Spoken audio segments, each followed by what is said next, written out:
It's been proven that the first 30 seconds of a video are the most important. If it doesn't hook someone in then and there, they're very likely to click away. So I need a banger opening joke. But all I've got is Travant, which doesn't even work because his name is pronounced Travant.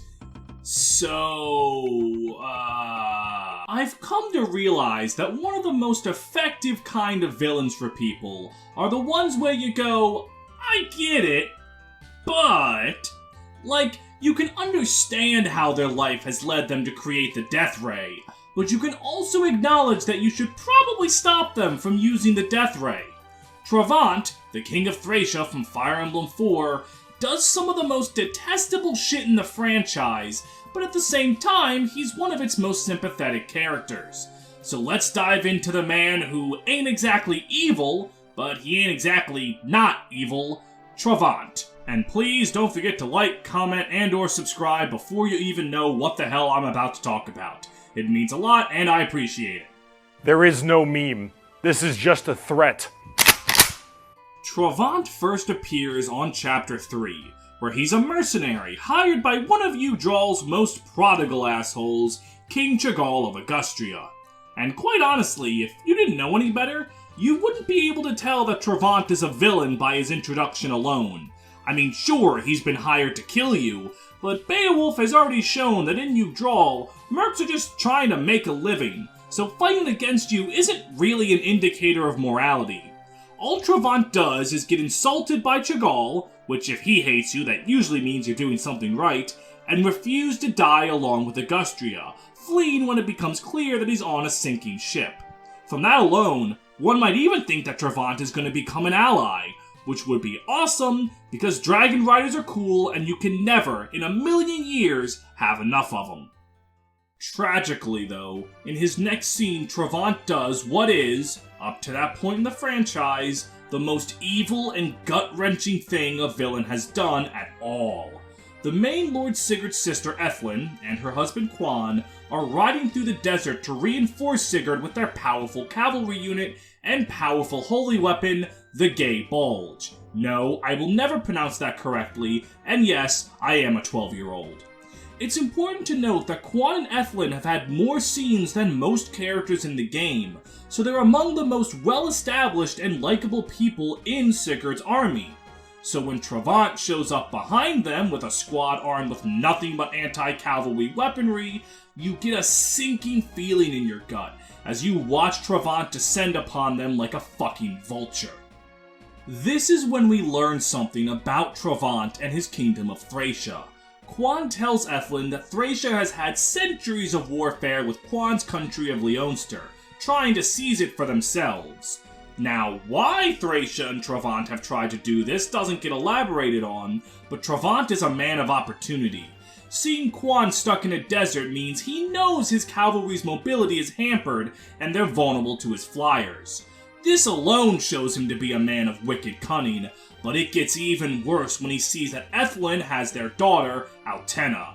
He kills Ethlyn and uses Altenna as a hostage to get around having to fight Quan and the Gay Bulge, and he happily takes that Gay Bulge and Altenna back with him to Thracia after he makes mincemeat of Ethlyn and Quan. This scene is one of the most painful in the game because of the utter helplessness of it. It isn't done in a cutscene, you just have to keep hitting end turn as this slowly unravels. You have to helplessly watch as all of Quan's knights are picked off one by one, and then lastly Ethlyn and Quan themselves, which is just pure agony. Effie has done good guys dying plenty of times, but it's often not someone you control. And that's not to say the likes of Grail and Geralt aren't gut punches, but it's completely different when it's a unit that you've used and, when they're as helpful as Quan and Ethlyn, units that have likely helped you out of many tricky situations. Of course, this is just the prelude to Arvis doing this on a much grander scale, but for a solid 20 minutes, Travant solidifies himself as the most despicable bastard in the franchise. And surely, the game will not be able to make the player empathize or even feel sorry for him in any way. Oh, you'd think so, wouldn't ya? Well, Travant next shows up after the game's decade-and-a-half time skip, where a pre-chapter exposition dump shows that after killing Quan, Travant was blocked from taking Leonster by Frege, a lapdog of the evil empire. Travant, not being stupid enough to take on the evil Satan Empire that took over half the world, resigned to allowing Thrasher to be their lapdog too, and so he sat biding his time for 15 years. And his chance comes when resident good guy Seliph comes along and starts beating Bloom's ass, and Travant sees this as an opportunity to watch and pick off whoever comes out on top between them. And it's here that Travant talks to his son Arion about what this fight means for Thrasher, which means it's time for that sad anime backstory. Thrasher's fate depends on a unified peninsula. The verdant northern soils are the perfect cure for the famine and poverty racking our south. We've been shunned and vilified for centuries, dismissed as ravenous hyenas. Yet what choice did we ever have? If not for our answer to this world's craving for sellswords, Thrasher would never have had the funds to barely survive as we do. We've toiled in poverty long enough, Arion. It's high time Thrasher carved itself a future. A future, I might add, which depends on the outcome of the game laid before us. So there you have it. Travant is the way that he is because he's poor and he needs money to fuel his starving country. But I think murder is a bit of a leap there. You can make money way easier by harassing people online for a Patreon subscription and an advertisement that most of them just skip over anyway. That's right, I have a Patreon, where for as little as $3 a month, you can get access to exclusive benefits, like getting your name called out on videos, and, if you pay $7 a month, you can get access to polls to decide future episodes. Right now it's an FE7 contest, and it looks like Reynolds winning, but who knows, anyone can catch up. My patrons include the likes of Adebayo Thompson, Alexis Ovea, Andrew Crockett, Benz Again, Dr. McBackstab, Fire Emblem Lord, Great Riek, Hell on Heelys, Ichigo D. Camus, Jaeger Guts, Kenpachi Shiro, Uzumaki, Kiryu, Mato, Kratos, Char Anzabel, Frederick Sears, Basora Haku, and the White Void, Despacito 2, Lysevening Bolt, Morgal Organ, Neverix the Tourmaline Project Creator, Shen Lu, Percival Fredrickson von Musoklowski de Rollo III, but you can call me Percy, Steph D, Tato, the world's most unironic 8.5 tail stan, Walmart Greeter, Your Girl Olwyn, Brentendo11, Del can beat Steven in Mario Party, Drew Hack, Ginger, Goo Goo Gaga, Cornelia Milkers 92, Max the Knife, and Upscale Furry Trash. Please go to patreon.com/FEMSPaint, link in the description, and let's get back to Travant. So there you go. Travant's country is a poverty-ridden, poor wreck, and the only choice he had was to sell death for a living. Simple to understand, yet an effective motive. Now does that excuse him from being a murderous man who sided with evil and then kidnapped and groomed a child? Oh right, the child grooming. Should probably elaborate on that. While Arion is his blood son, whose mother is never seen or mentioned, so I'm just going to assume that he popped out of Travant's skull like Athena, his daughter is Altena. She's been fooled into thinking Travant is her real father, and she stands against Seliph on Travant's orders. Though because she inherited from her real parents the not a fucking asshole gene, she refuses to assault innocent people and just leaves when Seliph approaches. After this, Seliph's aide Lewin tells Seliph basically what Travant told the player, that Thrasher is more desperate than evil, and is only an aggressor because they have to be.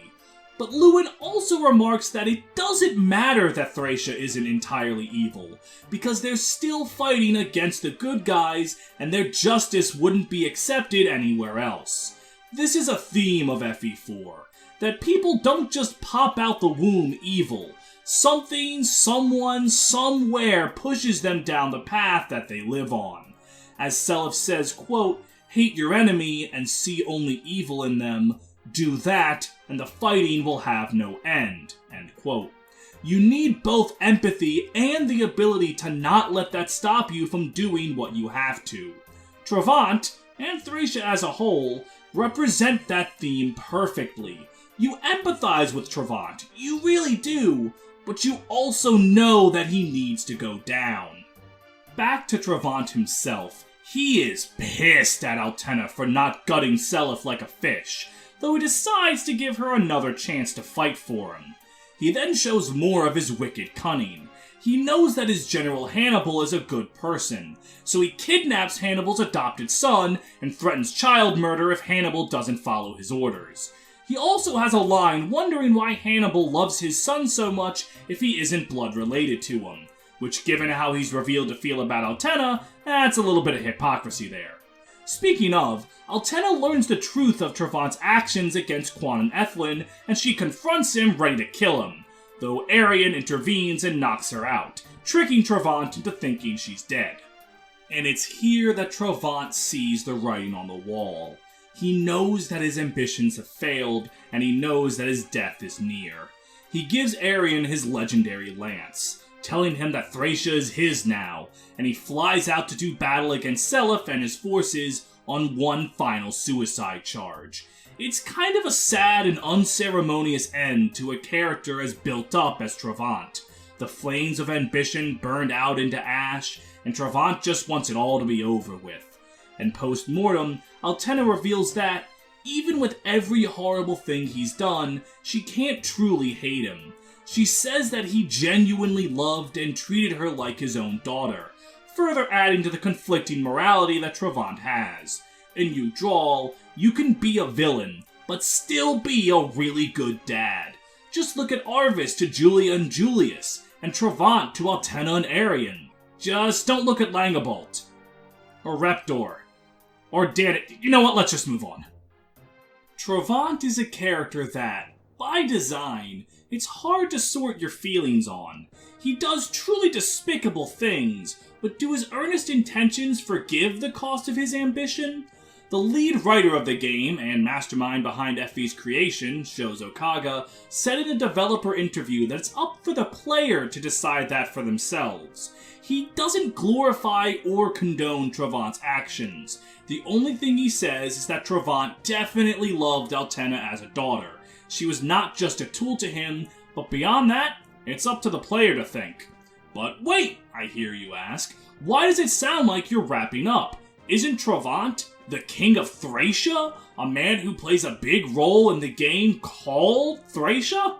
Oh, you'd think so, wouldn't ya? Travant appears a single time in a single chapter and does absolutely nothing during it. He's with Altenna to fight what he believes are bandits and sees it as a daddy-daughter bonding moment. Don't get me wrong, a scene of Travant and Altenna being a happy family together is nice, but when the game is called Thracia 776 and the King of Thracia doesn't do jack shit in it, I just think that's funny. Mind you, just because Travant doesn't do anything for FE5, doesn't mean FE5 doesn't do anything for him. By the game existing in Thracia, it serves to strengthen Travant's motive by showing just how fucked up the country is. Through bosses like Gomez, who resort to banditry out of sheer necessity, and characters like Ralph, who are just regular people trying to survive, it lets the player see the conditions that Thracians live in, and thus further empathize with Travant's motive. And to harken back to the idea that you need to look at someone and see more than just an enemy, Leaf serves as the resolution to the conflict that Travant was plagued by. Thracia is a starving nation, and due to years of prejudice, the House of Leonster refused to trade any food to Thracia due to some bullshit war waged 100 years ago. Leaf, learning the struggle of all the nations on the peninsula, ends the cycle of systemic racism and gives benefits to all nations under and around his charge. The game makes a point that it doesn't matter that Quan and Travant were born into that vicious cycle. What matters is that they didn't stop it. And through Leaf, a man who broke free of generational prejudice, Travant and Quan's dream of a shared, unified Thracian peninsula could at last become a reality. Travant is a villain that helps the message of the game he's in, helps further the story of other characters in interesting ways, and tackles issues that plague the world today and for the foreseeable future. He does his role as a minor antagonist arguably the best and most well-developed in the series, unless you're looking for a scumfuck bastard villain like Volter, and even then Travant has his moments.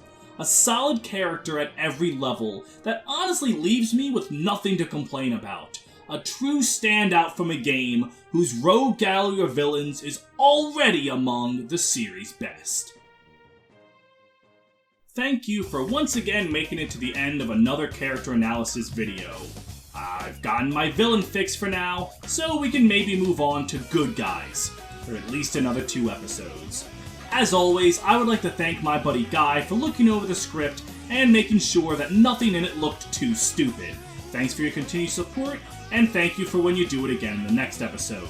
If you enjoyed what you're watching here, please consider joining the Discord. You're seeing some images from it right now, and you know what, fuck it, we're at the end of the video, no retakes. You're looking at stuff on the Discord right now, it's fun, I have fun there, they have fun there, you have fun there. Until next time.